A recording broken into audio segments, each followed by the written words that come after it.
Imagine your brain waiting until you're unconscious, paralyzed, and totally defenseless, and then deciding, great, let's run a horror movie starring you. You're falling, you're being chased, your teeth are crumbling, something's in the hallway. You wake up with your heart pounding, and the weirdest part is this. Your brain made that. So why would the thing that's supposed to protect you scare you on purpose? Here's the short answer. Scary dreams aren't usually random cruelty. They're more like your brain's nighttime training room, emotional recycling center, and glitchy threat detector all running at once. And once you understand what your brain is trying to do, scary dreams get a lot less mysterious, even when they're still extremely rude. First, let's talk about what dreaming is actually doing. When you sleep, your brain doesn't just power down like a laptop. It's active. It's sorting memories, strengthening some connections, weakening others, processing emotion, and doing maintenance you can't really do while you're awake and answering texts. A lot of vivid dreaming happens during REM sleep. That's the stage where your eyes move around under your eyelids, your brain gets busy, and your body mostly locks your muscles so you don't physically act out the dream. During REM, emotional areas of the brain can be highly active, especially the amygdala, which is involved in fear and threat detection. Meanwhile, parts of the prefrontal cortex, the area that helps with logic, reality checking, and saying, wait, this makes no sense, are less in charge than they are when you're awake. So you get this strange combo, big feelings, loose logic, vivid images, and a brain that's still trying to make meaning. That's a perfect recipe for dreams that feel intense, symbolic, and sometimes terrifying. Now, one major idea is called threat simulation. The basic thought is that dreams let the brain rehearse danger without real danger. Your ancestors lived in a world where noticing threats fast could matter a lot. Predators, hostile people, heights, fire, storms, injury, getting separated from the group. Those weren't abstract worries. They were survival problems. So the dreaming brain may act like a simulator. It throws you into scary scenarios and lets you practice responses. Run, hide, freeze, fight, search, escape, call for help. Even if the dream is bizarre, the emotional pattern can be ancient and practical. Being chased by a faceless figure might not map onto your modern life exactly, but the core experience is simple. Something is coming, and you need to react. That doesn't mean every scary dream is a useful survival drill. Your brain isn't a perfect machine. It's more like a messy prediction engine with a dramatic lighting department. But scary dreams often center on threats that matter to humans. Losing control, being trapped, being watched, being embarrassed, being abandoned, being hurt, being unable to move, being unable to speak. And that brings us to the second big reason: emotional processing.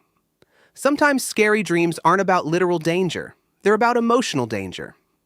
Let's say you're under pressure at work, or you're worried about money, or there's tension in a relationship, or you're pretending you're fine when you're absolutely not fine.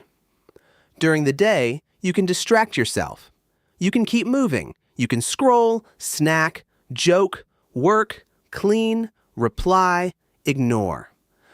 But at night, your brain still has that emotional charge sitting there. Dreams can take that charge and turn it into a story. Not a neat story, not a logical story, a dream story. Anxiety about a deadline becomes missing a final exam for a class you forgot you were taking. Feeling judged becomes showing up somewhere unprepared. Feeling overwhelmed becomes a wave, a monster, a maze, a house with too many rooms. Your brain grabs images from memory and feeling, then stitches them into something you experience as a scene. That's why scary dreams often feel emotionally accurate even when they're factually absurd. You wake up thinking, why was I being chased through a grocery store by my middle school principal? But the feeling might be clear. Pressure, shame, fear of being caught, fear of failing, fear of not being ready. There's also memory consolidation. While you sleep, your brain reviews pieces of experience and decides what to keep, what to connect, and what to fade. Dreams may mix recent events with older memories because the brain is updating its internal model of the world. So a conversation from yesterday, a movie from last week, a childhood fear, and a random sound outside your window can all get blended into one nightmare soup. This is why scary media can show up in dreams. Watch a horror movie right before bed, and you've basically handed your brain a fresh folder labeled "Use these images if needed." But stress matters too. If you're already anxious, your brain may use scarier ingredients because the whole system is more threat sensitive. Think of it like your brain's smoke alarm. A smoke alarm is useful because it notices danger quickly, but it can also scream because you burn toast.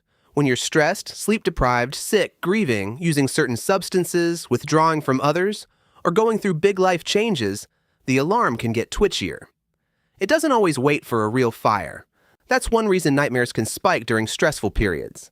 The brain is trying to process, predict, and protect, but the settings are turned up. If your waking life feels unsafe or unstable, your sleeping brain may keep running danger scenarios. There's a difference between a bad dream and a nightmare, too. A bad dream is unpleasant, but you sleep through it. A nightmare wakes you up.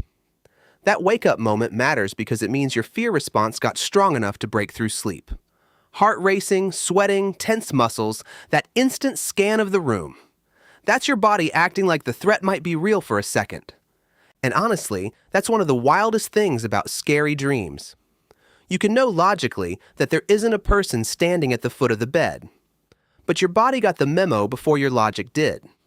Fear is fast, reality checking is slower. Some scary sleep experiences aren't exactly ordinary dreams. Sleep paralysis, for example, can happen when your mind wakes up before your body has fully unlocked from REM sleep.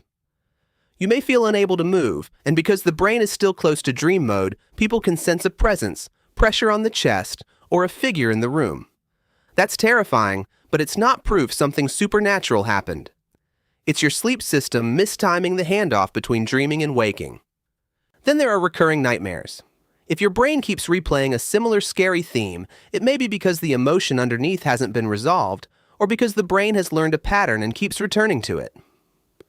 Recurring dreams about falling, being chased, losing teeth, being late, or being unprepared are common because they plug into common human fears: loss of control, vulnerability, social judgment, and consequences.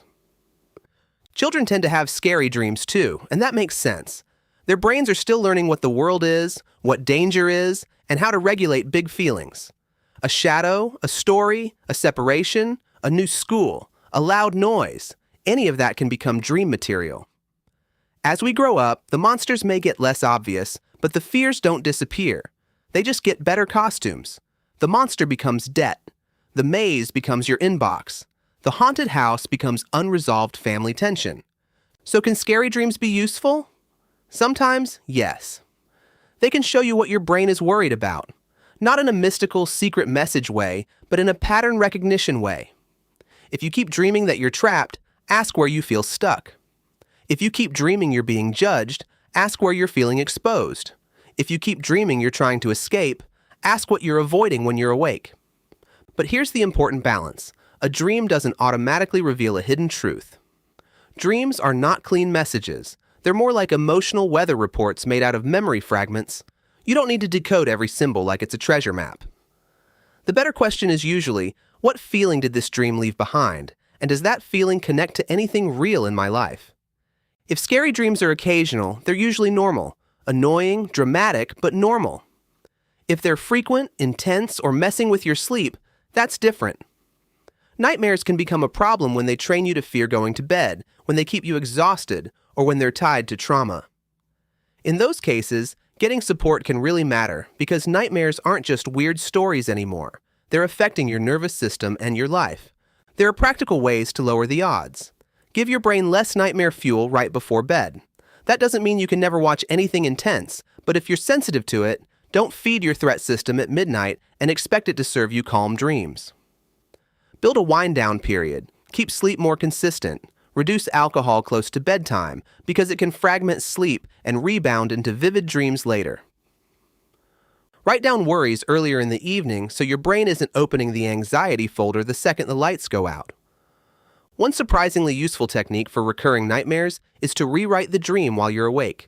You take the nightmare plot, change the ending, and mentally rehearse the new version. Maybe you find a door. Maybe the monster shrinks.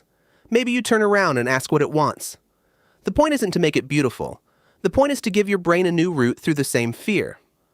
So why do we dream about scary things?